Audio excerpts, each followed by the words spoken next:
Doon po ako galing mga tol. Hindi na lang ako nag-video doon sa bahay nila mga tol, no? Yan po yung bahay nila. Malaking pasasalamat ko talaga sa kanila mga tol. Dahil tinulungan nila akong dalawa.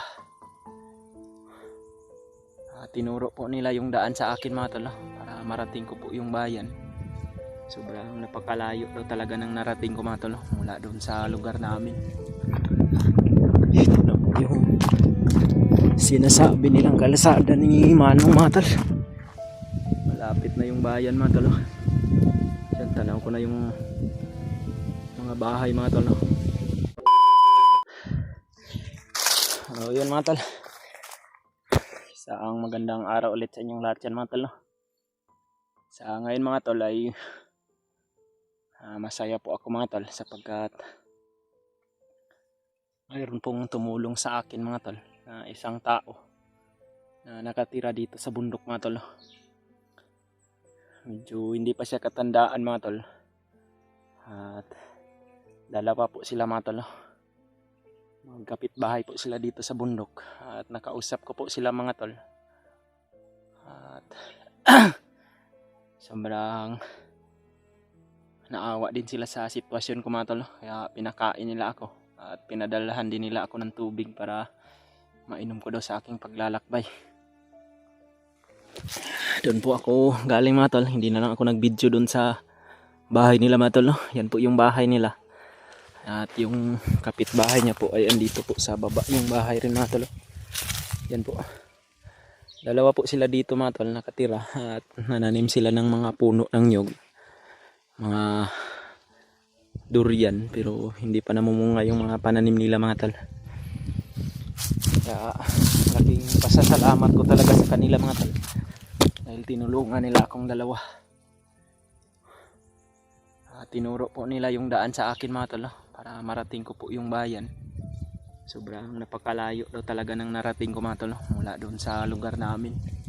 Buti na lang daw talaga hindi ako nakita ng mga armadong grupo na dumadaan dito.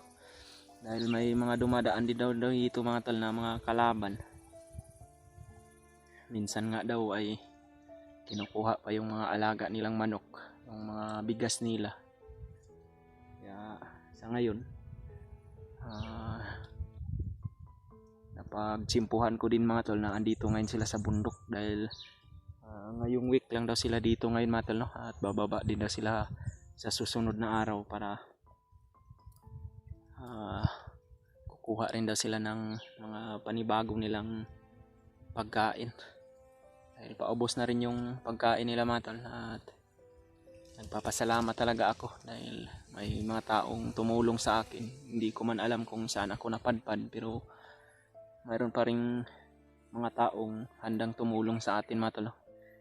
Hindi man nila tayo kilala, pero yung pakikitungo nila sa atin ay parang magkaanak lang kami mga tol na grabe yung pagtanggap nila sa atin. Kaya dyan po sila sa itaas ngayon mga tol. Dalawa po sila ni tinatawag ko lang na tiyo mga tol, no? Dahil yung pakuha nila mga tol, yung taon nila mga tol nasa 50 plus pa, hindi pa masyadong matanda. At nandito din yung kapitbahay niya mga tol, no? Pero yung nakatira dito mga tol ay andun ngayon sa itaas. Nandun sa taas ng bahay na yun. Dahil nagpapasignal din siya para makontak niya daw yung pamilya niya sa baba. Sobrang napakalayo daw itong narating ko mga tol. Napakalawak pa daw ng mga bukirin na lalakbayin ko. At mag-iingat daw ako palagi mga tol. Dahil mayroon daw mga dumaraan dito na mga armadong grupo. Ito po yung babaybayin ko mga tol. Ito po yung daan nila. Babaybayin ko daw to mga tol. Mga 10 oras ko daw lalakbayin. Kung hindi lang ako magpaparelax sa daan, mga 10 oras daw mga tol bago ko marating yung paanan ng bundok. Pero nagpapasalamat talaga ako sa kabaitan nila mga tol. Dahil tinulungan nila ako kung saan ako maglalakbay para sa tamang daan. Dahil kinuwento ko din sa kanila kasi mga tol kung ano yung trabaho ko. At ano yung mga layunin ko sa buhay, kung saan ako nanggaling. Naawa sila sa sitwasyon ko mga tol. Akala nga nila nung una ay kalaban ako, pero nagpakilala ako mga tol. Kaya ngayon maglalakbay ako mga tol. Sobrang init lang ng panahon mga tol, kaya hingi na rin ako ng tubig sa kanila. You know, shout out na lang po sa dalawang tao na tumulong sa akin. Babalikan ko sila mga tol kung may pagkakataon ako, para masuklian ko rin yung kabutihan nila sa akin.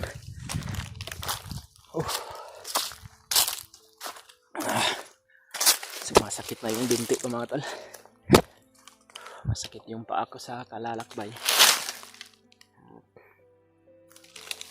Medyo hirap na din yung katawan ko sa kakapagod mga tol. Kailangan ko talagang makababa. Okay. Mayroon ng problema mga tol. Nabalitaan ko mga tol. Dahil kanina ay nakita ko yung video ni Julio mga tol. Pinasahan niya ako ng video sa kanyang messenger. Sa messenger ko, tiningnan ko yung video mga tol. Hinahanap niya rin pala ako mga tol. At hindi pala sila nagkasama ni Jojo mga tol. Yun yung problema ko ngayon.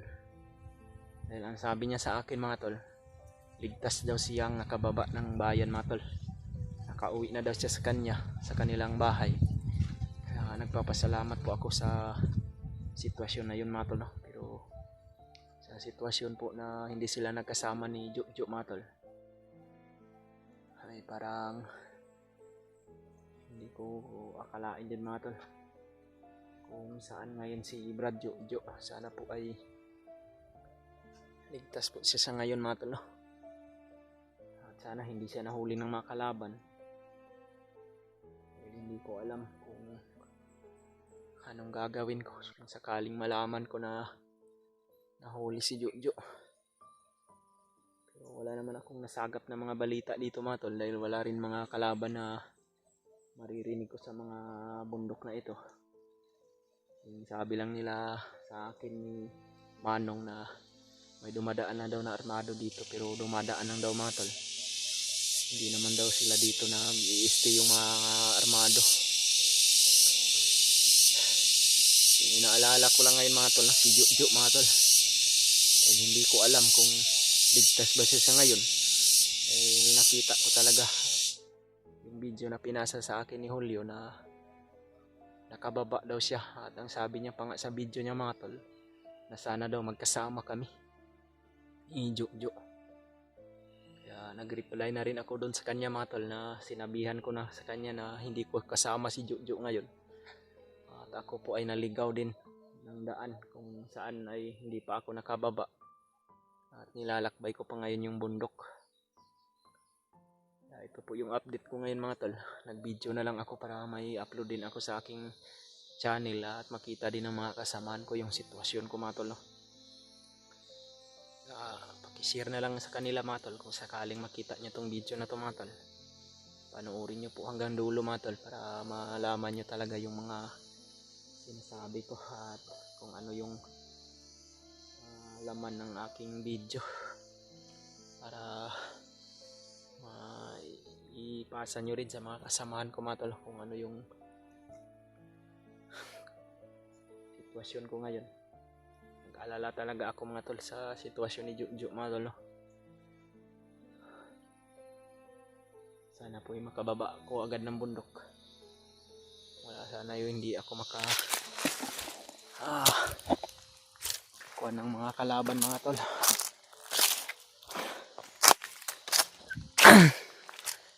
Dahil sa ngayon mga tol ay napakalayo ko pa talaga. Pero saan niyo po mga tol na upload ko tong video na to mga tol, para hindi ako mamonitor ng mga kalaban. Dahil mapasok po ito ng motor mga tol, itong nilalakbay ko ngayon. Oh. Yan, oh. Sabi ni Lamanong doon sa itaas, pinapasok daw ito ng mga motor na nagtitrail. Kaya mas mabuti na lang mga tol na upload ko yung video ko mga tol. Oh. Hindi ko talaga inaasahan na hindi pala nagkasama ngayon si Jojo at si Julio mga tol. Oh. Nagkahiwalay rin pala daw sila. Kaya hindi daw alam ni Jojo at ni Julio mga tol kung saan si Jojo, dahil yung pormahan kasi ni Jojo mga tol ay bandido. Yung damit niya bandido. Yung porma niya parang bandido din mga tol. Kaya yun yung problema namin ni Julio. Dahil hindi rin pwede kasi na lalapit kami. Baka kalaban yun, hindi yun si Jojo, mapapahamak din kami. Yun yung sinabi sa akin ni Julio mga tol, na siya lang daw isa ang nakababa, hindi niya kasama si Jojo. Ang plano ko ngayon mga tol, didiritso ko talaga ako mga tol sa pagbaba. Dahil hindi ako pwedeng bumalik doon kung saan kami na-ambush mga tol, dahil sobrang layo na mga tol. At wala na rin akong pagkain. Pero kung sakaling makababa ako mga tol, pupuntahan ko doon si Julio kung ano yung plano namin. At pupuntahan ko rin yung mga kasamahan ko mga tol, para alam ko kung ano yung dapat gawin. Dahil hindi pwede na mapapahamak si Jojo mga tol. Dahil napakarami ng pinag-usapan namin, na pangako namin sa kanya na hindi talaga namin siya pababayaan.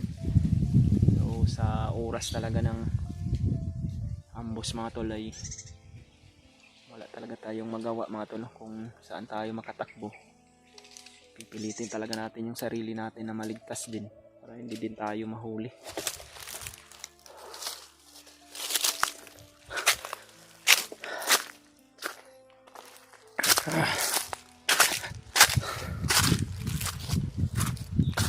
Sana mga tol ay makababa ako ng ligtas mga tol.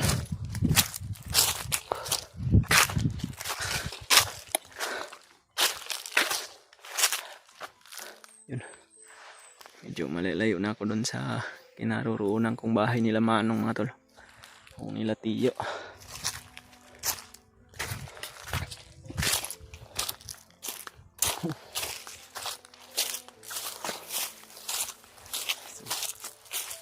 Lalakbayin ko lang daw itong daan na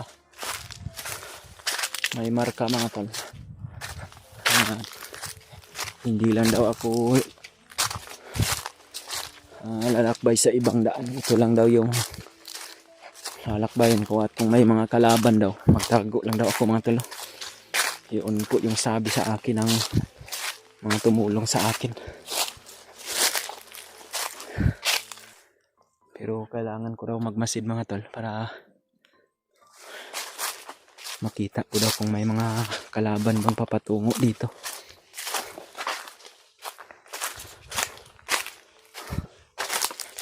Yan. Daanan kasi ito mga tol. Sabi ng tumulong sa akin mga tol, kalsada daw ito ng laging noong unang panahon. Pero ngayon, ang dumadaan daw dito mga tol, yung mga trail rider ng motor.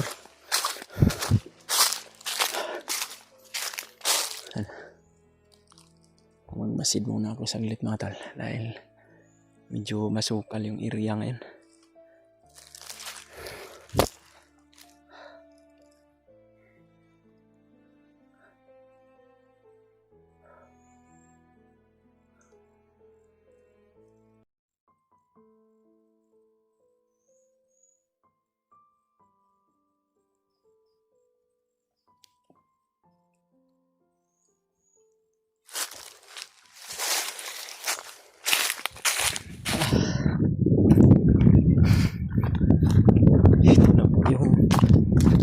Sinasabi nilang kalsada ni Manong mga tol. Pero napakalayo pa. Diyan po ako galing mga tol, no? Galing dun sa kapuya Yun. Malapit na yung bayan mga tol, no?